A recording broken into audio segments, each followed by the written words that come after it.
बिस्मिल्लाहिर्रहमानिर्रहीम। अस्सलाम वालेकुम। कैसे हैं दोस्तों? उम्मीद है कि आप सब खैरियत से होंगे और दुआ है कि अल्लाह ताला की रहमतें और बरकतें आप पर सदा बरसती रहें।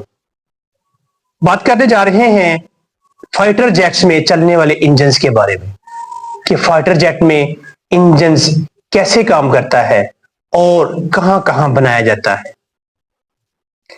इसमें हम आज एक खुशखबरी को भी डिस्कस करेंगे कि पाकिस्तान भी आने वाले चंद सालों में उन ममालिक की साथ में खड़ा हो जाएगा जो अपने फाइटर जेट्स के इंजन भी खुद बना रहा होगा। तो शुरू करते हैं आज की वीडियो को।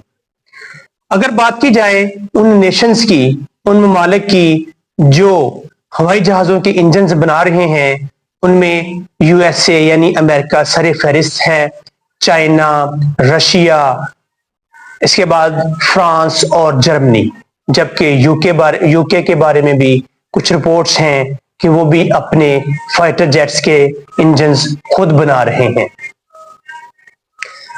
अगर बात की जाए कि फाइटर जेट्स के जो इंजन्स हैं ये काम कैसे करते हैं, इसको समझने की थोड़ी सी कोशिश करते हैं कि फाइटर जेट्स के इंजन 4 मराहल में काम मुकम्मल करते हैं, यानी इनका जो फंक्शन होता है वो 4 स्टेप पर मुश्तमिल होता है।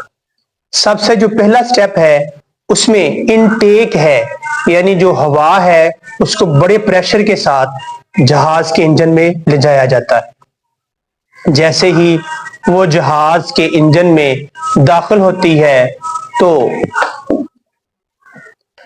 इनटेक के बाद जब ये हवा इंजन के अंदर चली जाती है तो इसको बहुत ज्यादा कंप्रेस किया जाता है, इसकी कंप्रेसिबिलिटी का लेवल बहुत ज्यादा बढ़ा दिया जाता है ताकि इसमें प्रेशर बने। और जैसे ही इसे कंप्रेस किया जाता है तो जाहिर सी बात है इसका वॉल्यूम बहुत कम हो जाता है और ये तकरीबन लिक्विड बनने के काबिल हो जाती है, तकरीबन लिक्विड बन जाती है ये जो हवा अंदर ले जाई जाती है।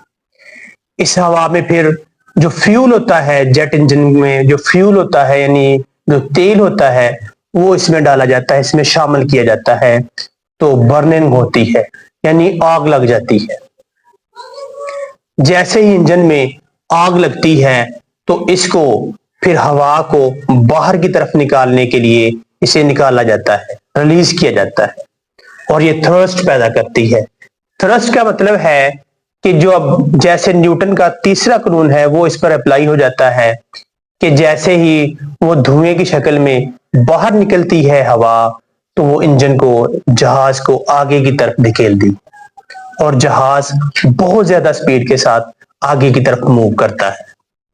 बाज अब जो न्यू टेक्नोलॉजी आ रही है, जहाज आ रहे हैं, खासतौर पर 5th जनरेशन और 6th जनरेशन जहाज जो हैं, इनमें आफ्टर बर्नर जो है वो भी फंक्शनल है, यानी ये प्रोसेस 2 दफा करवाया जाता है। जब एक दफा आग पकड़ लेती है उसमें दोबारा से हवा शामिल करवा के दोबारा उसमें फ्यूल डाला जाता है ताकि प्रेशर को मैक्सिमम लेवल तक ले जाया जाए और मैक्सिमम थ्रस्ट पैदा की जाए ताकि जहाज जो है उसकी स्पीड में इजाफा हो जाए। तो ये तो सादा सा था कि हवाई जहाजों के इंजन्स कैसे काम करते हैं।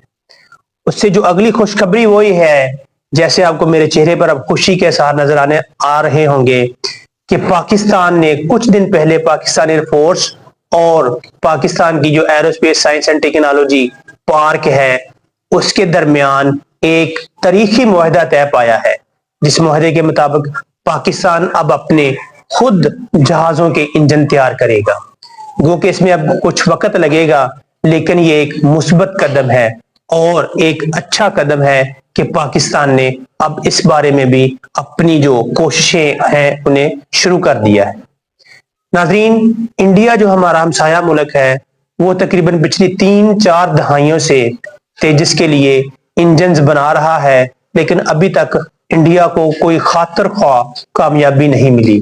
फाइनली इंडिया को फिर जनरल इलेक्ट्रिक के पास जाना पड़ा है जहाजों के इंजन्स लेने के लिए। अब उनके दरमियान कुछ मुआहदा हो गया है बता रहे हैं और अब इंडिया अपने तेजस के लिए जो इंजन्स हैं वो जनरल इलेक्ट्रिक से खरीदेगा। मतलब कि जहाजों के इंजन बनाना कोई आसान काम नहीं है और ये नहीं है कि यार आज शुरू किया तो कल इंजन बन जाएंगे। بہت پیچیدہ اور بہت ہی کہہ لیں کہ آپ لمبا پروسیس ہے جسے پاکستان نے اب شروع کیا ہے. تو دعا ہے کہ اللہ تعالیٰ پاکستان کو اپنے اس مشن میں ایک اور کامیابی عطا فرمائے.